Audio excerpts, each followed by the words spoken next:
Alrighty, hello everyone. Hope everyone had a wonderful Yantiv. I just wanted to share two ideas regarding the Indian of Moedim L'Simcha, and you've shared this idea in the past. Hopefully, we'll be able to maybe be able to a little bit more of the IMEC.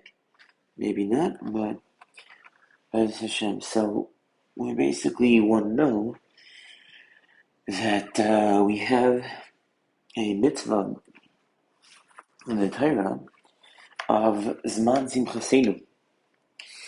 And we want to try to understand what is the idea of the connection between Moed and Simcha. And we also want to understand what the type of Simcha is. How does it connect to Moed? And then we want to try to understand whatever the idea of Moed is, because we know that there is something. We know that Moedim Simcha is a very general notion. We know it's a very general notion, and therefore we understand that even by Pesach and Shavuos, which are any of the Shalosh Regalim, there is an idea of Moed L'Simcha. And we want to understand the pshat of what that means, meaning how does it make sense that all of the Regalim are Moed L'Simcha, but at the same time Sukkot is Zman Simchasenu.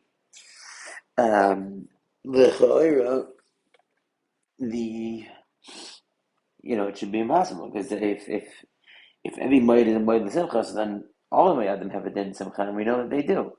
We know that Yantiv has a generic Din Simcha. So if that's the case, so then how does the idea of there being a Zman Simcha, how does that change anything? What does that add to the generic level of Moedim Simcha? So these are the shaylas.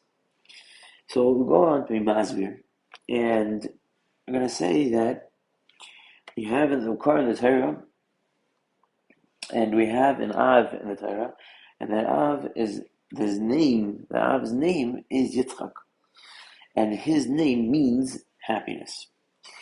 Now, let me show you that. So it says over here, "V'taymer Sarah, tzechok asal li'alekim kol hashemeh Yitzchak li." That's what it says in the pasuk that you see before you. And now, if the Rashi would cooperate, you would see that Rashi says, Kol Hashemeh Yitzchak li is the taich. Doesn't seem to be loading at the moment. But Rashi says that Yitzchak li means Yismach alai, will be happy upon me, for me. And the idea, therefore, is the following: is that this is why they named him. This is at least, it's not a coincidence that his name is Yitzchak, and this is what Sarah is saying when she's saying Yitzchak li, and that's, if not the Siba for his name, at least it's, in other words, it's connected to the fact that it is his name.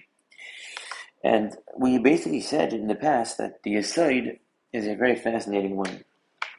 And we asked the Kasha that there's a very big kliya by the Av of Yitzchak, because we know that what you have over here in this pasuk, right over here, Vatera Sarah has been Hagar Mitzvah Asher Yodel Abraham Betzachik. And Rashi on this pasuk, again, it's not really coming up at the moment, but Rashi on this pasuk says that, so he says, Mitzachik, Lashon Avarazara. Like, Mitzach, Davar Acher, Lashon Gilerais. Davar Acher, Lashon Ritzicha. So you see that in front of you right here. This Rashi, he basically tells you that there's, Mitzachik means all three of the Shalosh Chamros Avodah Zarah, Gilui Arayos, and Shvichas Dam. This is Ritzicha, which is the last one. And then let's do this one. Rashi Yitzchak Li Yismach Alai. So you see everything that I'm telling you inside. And basically, the long-standing kasha is that how does it make sense to have the name of the Av, and that which was really Rashi just touched. Yitzchak means Simcha, and then that is the name of the Av of Yitzchak, and then it also can refer to that people are doing any of the acts of the Shalosh Chamuros, or all of them, Gilui Arayos, Shvichas Dam, and Avodah Zarah. And somehow that's the name of an Av. It's a very hard thing to understand. And then we have that kasha. And the last kasha is l'chara. If we're correct that Yitzchak, which l'chara actually is saying, means Yismach, which means Simcha, which is the whole idea that we're discussing here is Man Simcha Seinu. So if we're correct that that's true, so then in Mela, what you come out with is the idea that Yitzchak Avinu is in fact the Av of Simcha. And what that means is very, very hard to understand, because we know that Yitzchak sacrificed himself as a korban, and we know that Yitzchak was the Av of Din. So in our minds, the concept of Din and the concept of Simcha, for most people, those two don't go together. And by the way, it is not a coincidence, as is well known in Midrashim and Mefarshim, that the lulav is supposed to represent the person, and it's supposed to be a korban. The lulav is meant to be a korban to HaKadosh Baruch Hu. And also the fact that if anybody pays attention to Hallel or to the Hashanas, and we have something called the Hashana Rabbah, all the Rishonim and the Mefarshim, the Gemara speaks out that there's a din on Rosh Hashanah. Sukkot is really an extension of the season of Rosh Hashanah and Din, and that really you're saying Hashem to save you. Why is Hashem saving you? Because there's still a din occurring. That's why you're saying Hashanah. You're saying God save me, because there's something to be saved from, because there's still a din occurring. So it comes out that Sukkot, even in experientially, the way that we experience Sukkot, even though seasonally, and the way that people behave on Sukkot is as if they're very stress-free, and there's very vacation and relaxed vibes. The reality of the matter is that Sukkot is without question, is a midah, is a chag, is a zman of din. I mean, that's unquestionable. There's no question about that fact if you examine the things that we do. And therefore, if that's not a coincidence that Yitzchak is the Av of Simcha and he's the Av of Din, and Sukkot we also have Hoshana Rabbah, the Hoshanas, and that's also Din.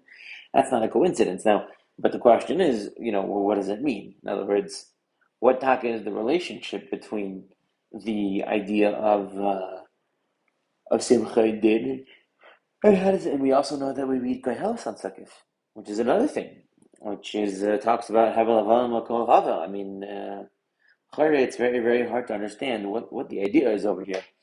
Havel Aval Makol Havel. To read that on Shabbos Chol Moed Sukkos, I mean, you talk about Zman Simcha, and you're saying that everything's nothing. So what am I supposed to be happy about? So these are really the patterns that I just wanted to point out, so that people can realize what's going on over here. And we're now going to introduce the answer, and I think that this is a very, very important, profound yesod. And we'll start off with the angle, which is the most difficult question to answer. And we will say the answer that we said. And we're gonna say the following. We're gonna say that as is known, as we've said many, many times on this stream, that we said that Tzchoik and the three Chamuros represent the metzias of the three relationships that mankind is able to have, and the Shalosh Chamuros are the extreme points of violation of any of those given relationships, and due to the extremity of the violation and the fact that relationship defines the person to a very large degree, the Torah's assessment is that life is not worth living post that level of violation, and therefore one should give up his life in exchange for the upkeep and the integrity of their identity that existed before they did that action. and therefore it tells you to get real life. However, as we've said, so it relates to the three ways that a being in existence can relate to things around it. As we said, and we said this in the past as well, that the fact that Yitzchak is the name means all those three things essentially means that Yitzchak existed on a plane of reality that didn't relate to anything around it.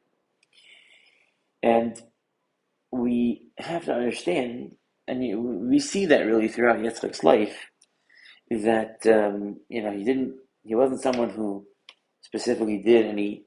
We don't see that he did any kiruv or any gerus or anything like that. We see very, very minimal or none of that that Avram had, and we understand that the idea of Yitzchak based off Mayid is that, as you see in the pasuk goes out of its way to point out. It says, so she had a son for Avram in his olden age, and it says, La moyed asher dibra Isai like. And by the way, moyed is the same exact word that we were looking for, my adam l'simcha. So Rashi says, La moyed. It says like this. It says, Di malil yaseh. That's the Targumunculus, that Hashem spoke it, meaning that Hashem said the moyed. As ha-moyed, diber v'kava. It's a mayad that HaKadosh Baruch Hu spoke and said. He said back in pasuk Yirches, and the mayad I will come back to you. Rashi says. Rashi says he was sirit for him. He put he scratched, essentially. That's what he used to do. He scratched a mark in a wall. Amar Loi, and Akash Baruch Hu said to Avram Avinu through the Baal, simply speaking, when the sun gets to this svita, to this mark, Bashana HaAcheres, next year, Tele. That's exactly when you'll give birth. And essentially, what we see from this Rashi, and then really what you see from the need for the emphasis on the pasuk, and Rashi is explaining that this is what the pasuk means when it overemphasizes this idea of Mayir, is that HaKadosh Baruch Hu made it that the reality of the knowledge, not only the knowledge theoretically, but the experiential knowledge. In other words, HaKadosh Baruch Hu went out of his way to create a place and a marker in physical reality by which, when the marker came and when that physical reality aligned, meaning the sun aligned with the mark on the wall, boom, Yitzchak is going to be born. Now, the significance of that is that, as we've spoken out, the true taich of Yitzchak Avinu and the taich of the relationship between Simcha and Mayid is that for something to have a Mayid essentially means that thing is a event or being or existence which is predetermined, essentially meaning that on the scale of history, we use our Bechira and people's existences, maybe not Jews, that's right to say, are essentially our options, and for a lot of people's existences are optional. In other words, someone could be born, not be born, do something or not do something, right? All these things are optional. But there are certain events and certain things in reality that are necessary mitzad existence itself. In other words, the world can't go on, it can't exist if this thing doesn't exist within it. And the way that you can tell what that thing is, meaning the thing that is necessary and that the world can't exist without, is if that thing is predetermined, that it's for sure 100% going to happen before it happens. Because if something is 100% going to happen before it happens, it means that it has to happen. That's the taich of what that means.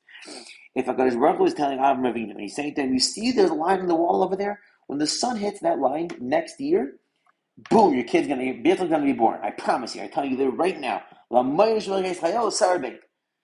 that means is that HaKadosh Baruch Hu is telling Abraham, Yitzchak is going to be born. That was an avtacha from God, and one that he set up experientially for Abraham to be able to see. Meaning that there was no other choice for anything else but that reality to have occurred, meaning that Yitzchak's existence was not something which was a optional existence. It was Yitzchak was his whole mitzias was muchrach. Before he was even born into the world, the reality of what he was necessary for existence.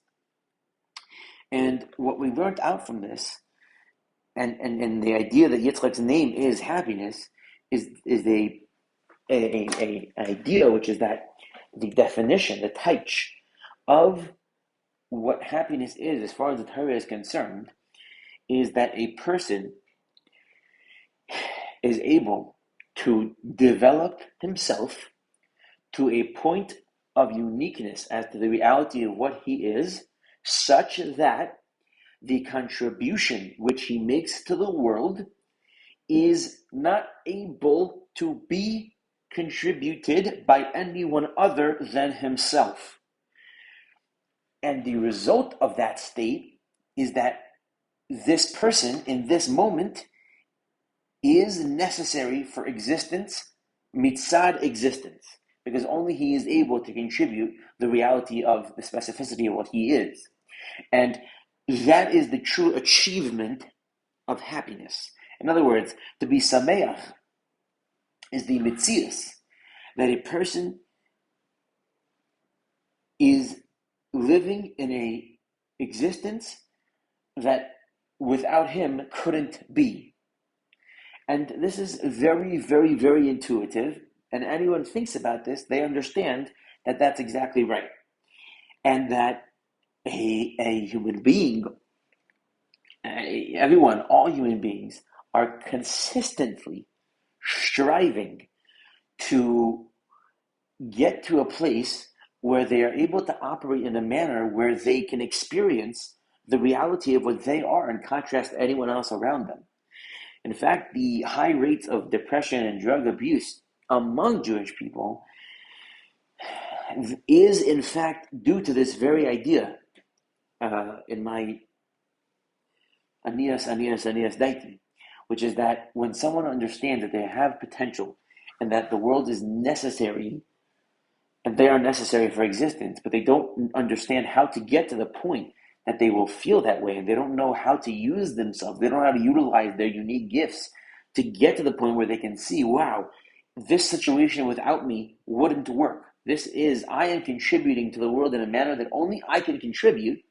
Because they can't get to that, all of that potential is just in waste, and therefore they plunge into a sense of depression, and they destroy themselves. That is the metzius of what occurs. That's the siba for so much of what people go through, because they struggle, especially in bigger areas where there's so many people and they're all the same.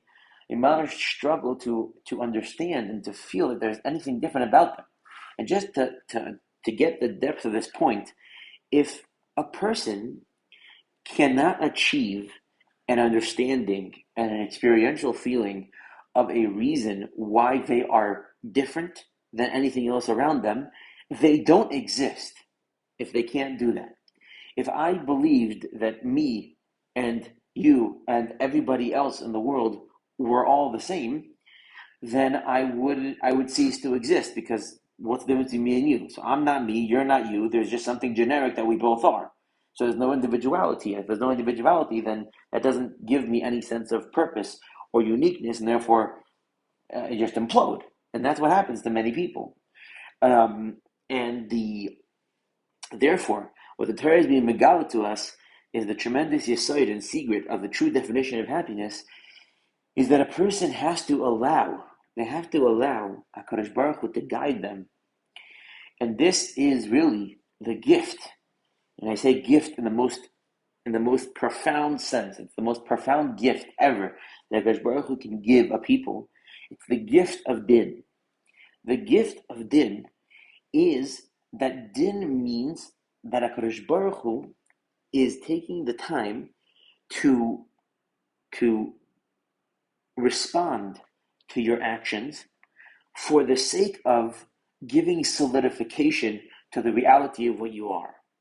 Because as is well known, if a person would choose to learn Torah or not learn Torah, and there would be no difference, no schar, no onish, no difference between the two choices, obviously there's no room for identity formation, and there's no room for the building up of an identity, because there is no significance between any two choices if there's no schar or onish.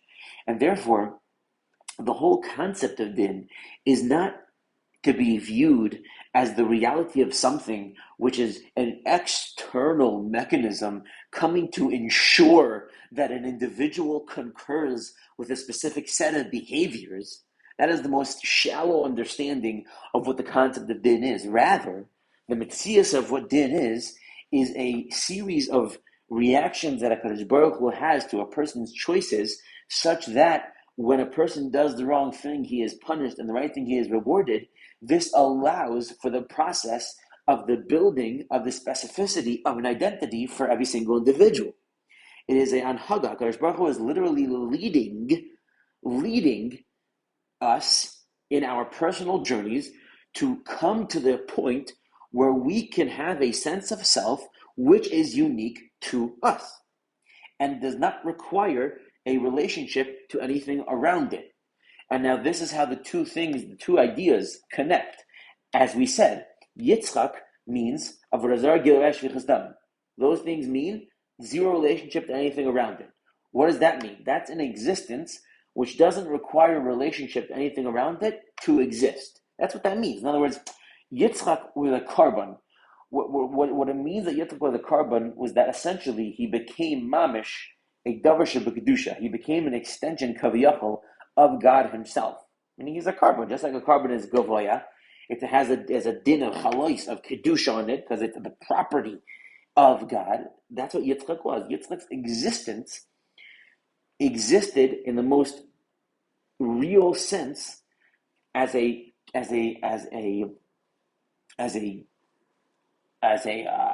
appendage kaviyachol of a Kadosh Baruch Hu, and it didn't require a relationship to anything around it for the validity of its existence. That is what Yitzchak was as a korban, and we had the whole proof. We said that he was kemes when he was blinded, and we saw the measures that he was blinded in the Akedah. We had a whole thing about it, but that's the basic yesod, and therefore, what we have to now understand is that the din, the concept of simcha, and the reason why it itself goes in with din, is the exact idea which we are teaching, which is that a person achieves a sense of self which is unique to the reality of his own development, such that just its existence justifies itself already, because it is so unique and special that it requires no contrast for it to be valid. I just want to repeat that. That's a very important yesod. The yesod of din is the concept that HaKadosh Baruch Hu leads a person down the road to simcha, and a person gets to a point in their lives where they are able to appreciate and develop themselves so that their unique contribution and sense of existence in the world does not require a relationship to anything around it for it to be justified. Its own existence, because of its uniqueness, is already a siba for it to have kiyum. And the idea of this is basically brought out by the Meimer of Chazal that says, "U'sevivav nish'ara me'oid." And Chazal darshan that sevivav means those who surround the God, the tzaddikim. It says nish'ara means that HaKadosh Baruch Hu is medaktik. The lashon of the Gemara is that HaKadosh Baruch Hu is medaktik in tzaddikim kechut hase'ara. God is medaktik with tzaddikim like the string, the slither of a hair. That's how meticulous God is with the din of tzaddikim. And before our understanding, one would think the opposite. One would think that, what do you mean? If I'm more of a tzaddik, shouldn't that mean that I'm closer to God? So if I make a mistake, I should have more leeway, not less leeway. If we think about it, that's l'chara what the svara should be. In other words, if I'm closer to God, meaning I put in all this work to get closer to HaKadosh Baruch Hu, so if I make a mistake, so I should get more leeway as a tzaddik because God sees that I already put in so much work. Or if I'm a rasha and I make a mistake, I should get more punished because I'm still negligent. I'm still not even trying. So my mistake should be more punishable than that of a tzaddik. But Chazal tell us the opposite. Chazal tell us that HaKadosh Baruch Hu is medakdik with tzaddikim k'chut hasayra. And we have to understand that now that we understand the aside of what din is, we can understand why that's true.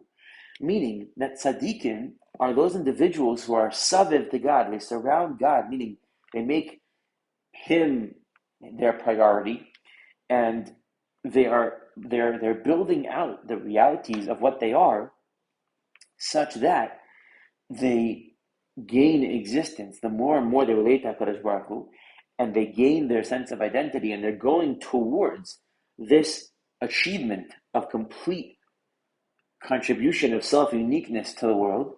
And when in that process, by definition, the closer that you get to this point, the more mdukduk, the more fine, the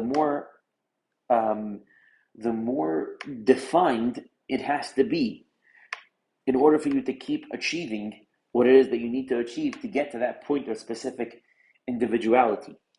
And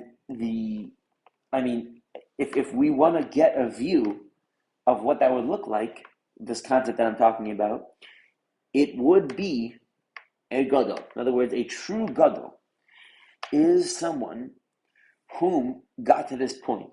In other words, that he worked on himself so much that his unique perspective of reality is so different and so radically special that he contributes from his perspective to the entirety of his generation, and he is a complete tzaddik. And you see it, and that's why he is perceived as a gadol, because of the extent of the difference. And that is true godless.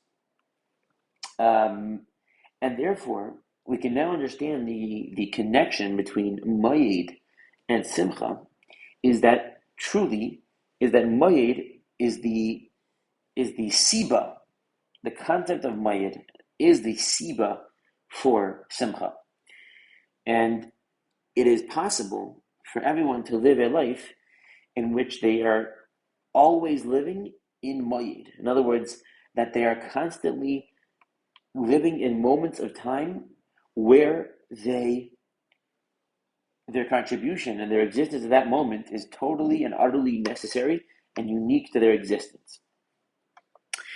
And we can now get a further touch, and we can say that the reason why Sukkot is considered to be Zman Simchaseinu is because, in fact, Sukkot is the time that HaKadosh Baruch Hu instilled the mechanism that we are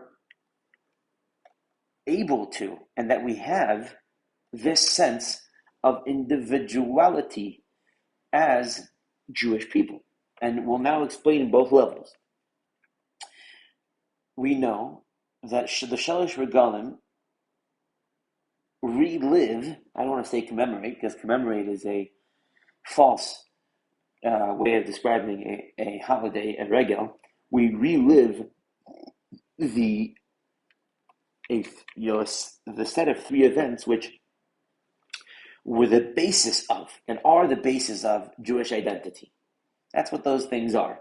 The Shalosh Regalim are three realities, three events, three times that we recalibrate the basis of the identity of the Jewish people. And as such, even if let's say we're talking about Pesach, which is Zman Cherusein, so Cherus, the idea that we're able to experience Cherus, and that makes us uniquely Jewish, by definition is Simcha, because the reality of Simcha, even though the pinnacle of it is the complete uniqueness, it obviously works in degradations, meaning that, and by the way, this is totally experientially intuitive to anyone who knows this. If someone starts off on the level of identity, they're a human being. If all a person was just a human being who existed, and that's all that he did, is just exist, that would be a very, very sad life, a very discomforting, very non-existent life.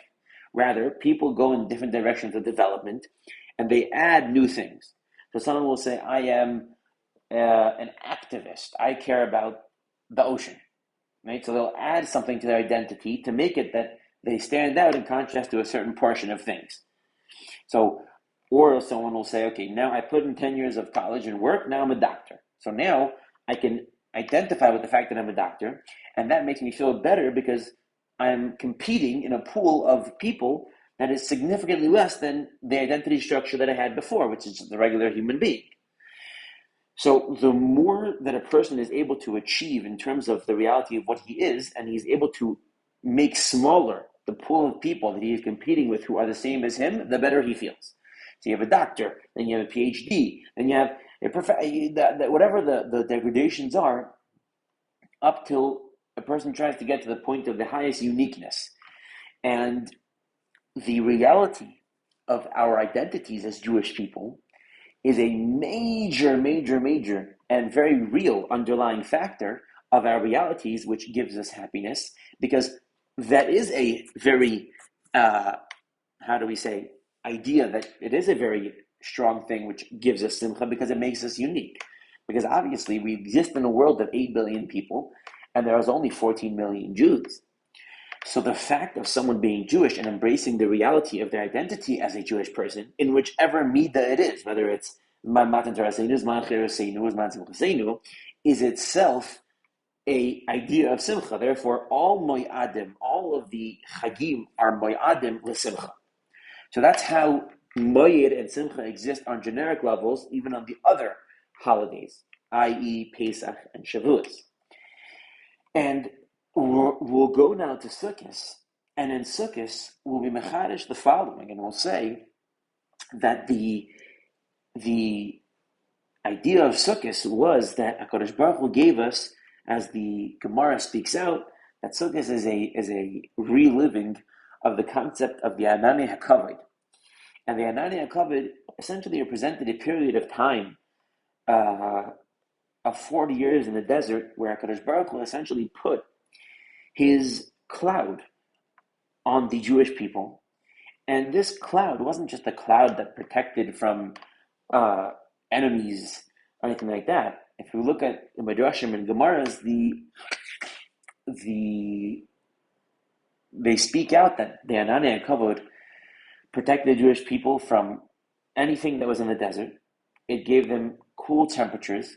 It washed their clothes. It gave them, there was an endless amount of things. It made sure that their clothes didn't get old. There was just so many different nisim that went into the Anani HaKavod. It was essentially HaKadosh Baruch Hu's home that he gave for them in the desert, which allowed them to be totally, surviving and totally fine and totally encompassed by God, such that the underlying structure of the Jewish people's ability to feel uniqueness in the reality of what they were was established in this Chag, in this Zman. And one of the notable features of this period of time was the man. And the Medrash over here says that, like this, it says, Ma hayu umas ha'olam oisin. What did the umas ha'olam do? Sudden Tzvi, they used to capture a deer, shayashaisim imenu, and that would drink from the man, v'toyam imenu, and they would be toyam from that meat of the deer that they captured, mita'amoy shalman. And they would taste from the deer that they captured, that drink water that had man in it, the time of man. And v'hayu oimrim, and they used to say, Ashrei hagoy shekachaloi. Praised is the goy, is the nation that there is such for him. So you see that there is that the treatment that they got in the desert contributed to their own senses of being separate and different from everybody else around them. And you also have a recorded story later on where it says, Vayishma HaKanani Melech Arad. It says that the king of Arad heard, Kibo Yisrael, that the Jewish people were coming, and he, let's see if it'll pull it up for us in reasonable timing. It says that he heard that they were coming, and he fought them, and it says, Vayishb Mimenu Shevi. It says he fought the Jewish people, and he captured Shevi. And the Mefarshim tell us that this was referring to, here we go, that this was referring to the time where Aaron died. Let's see if Rashi will say what we're saying, so you can see what I'm saying. Okay, so here's Zakt Rashi. So Rashi tells us, Shama Shemes Ahar, V'nestalko Anani Achavit. And this is, again, just to keep in mind, this is the Anani Achavit which we're celebrating in Sukkot. So he heard that there was no more Anani Achavit. So he went and he fought with the Jewish people. And it says, Vayiv Mimenu Shevi. So Rashi says, he quotes here from the Yalkut Shemaini, this Shevi was Eina Elo Shifcha Achas. Wasn't even a Jewish person. It was a maiden. It was a maiden of one of the Jewish people. One person, Achas, and it was a Shifcha. And Yisrael's response was, Vayida Yisrael Nader Vayoymar. If you put this nation in my hand, so what do we understand? We understand from this episode that the Jewish people were taken aback by the fact that the enemy was able to capture even one shivka from them to the point that it caused them to make a neder to Hashem that if Hashem gives them their hand, then they'll be machrim all their stuff to Hashem. They'll make it hekdesh, and Hashem does it, and they win the battle. But what we see over here is that the Jewish people had a unique sense of appreciation for the specialness of what they were and who they were, such that just the fact that one shivcha was taken was enough of a cause for them to make a neder that HaKadosh Baruch Hu should, put this whole nation in their hands and they'll be machrim everything to him. So we see that this is what the effect of the Anani HaKavod were.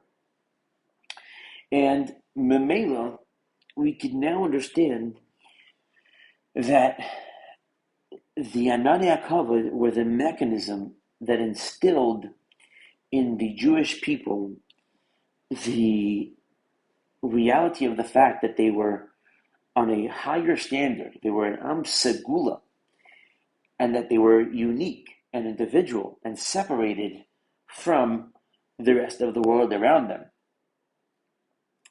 And this idea of the separation, one should not think that it is a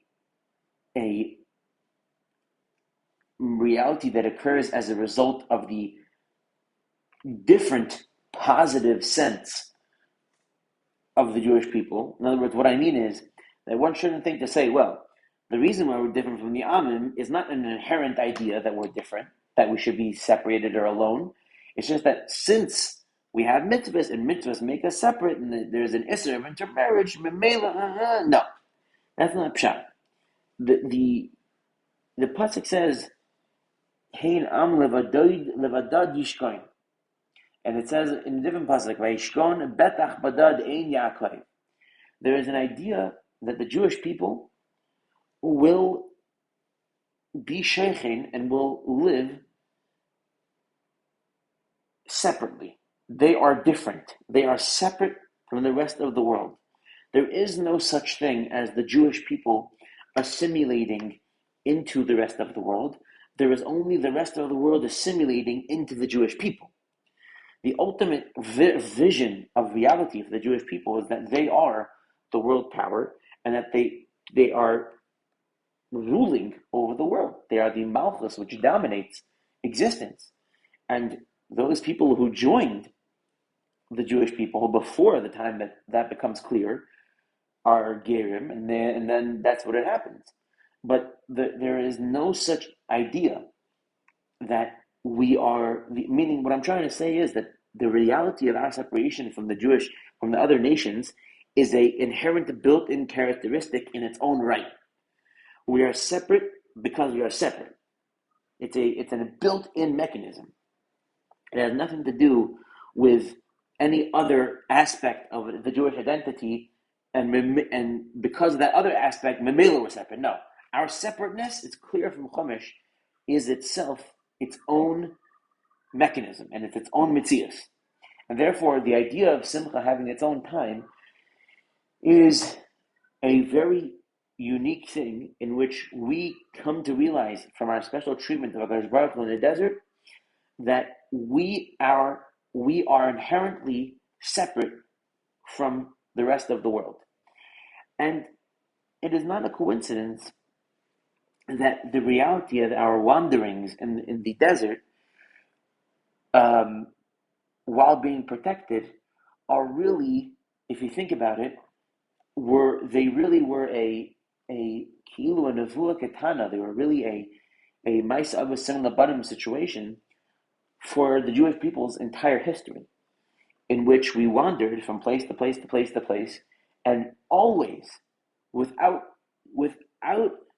exception, throughout all of Jewish history, no matter where the Jewish people were, there was always a ghetto. It doesn't matter where, it doesn't matter when, it doesn't matter anything. There was always a ghetto.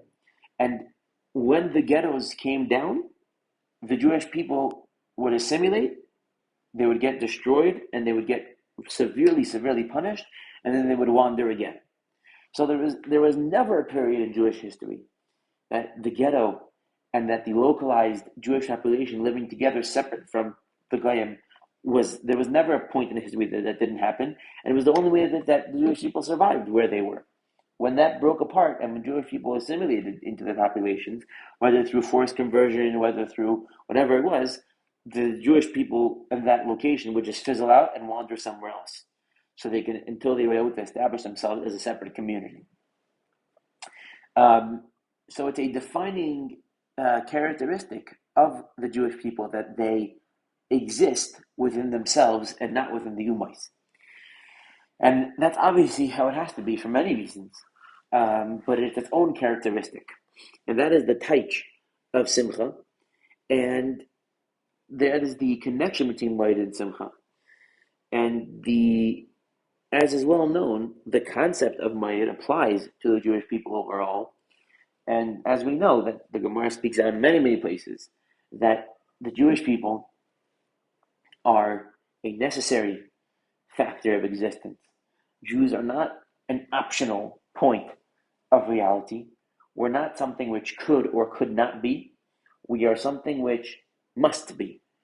And that is one of the, even many, many, many, many Goyim have already recognized the pliya of the nace, of the reality of the fact that Jewish people still exist. And it's if one were to take a look at history and learn it, they would slowly come to the same shocking realization that the reality of the Jewish people is not something the world could be without, just like the world couldn't be without Yitzchak. And therefore, that is why we exist on a much higher level of din.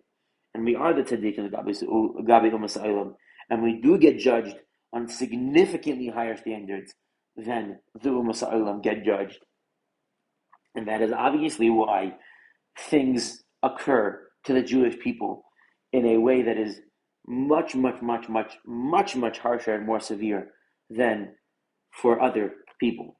Because the events that occur are themselves the catalysts for the identity formation to the point of uniqueness where one can truly experience himself as an individual, as someone who essentially exists, meaning that he is not just like everything else, therefore he does exist, he is his own being, and that is the Taich of Simcha, and that is my bracha to anyone who listened this far, that he should be able to find this place in his reality, and feel it, and hold on to it, and that he should feel it in his Judaism, and feel it in his own accomplishments, in his own achievements, in his own development, and in Be'ez Hashem, Zohar to Mashiach.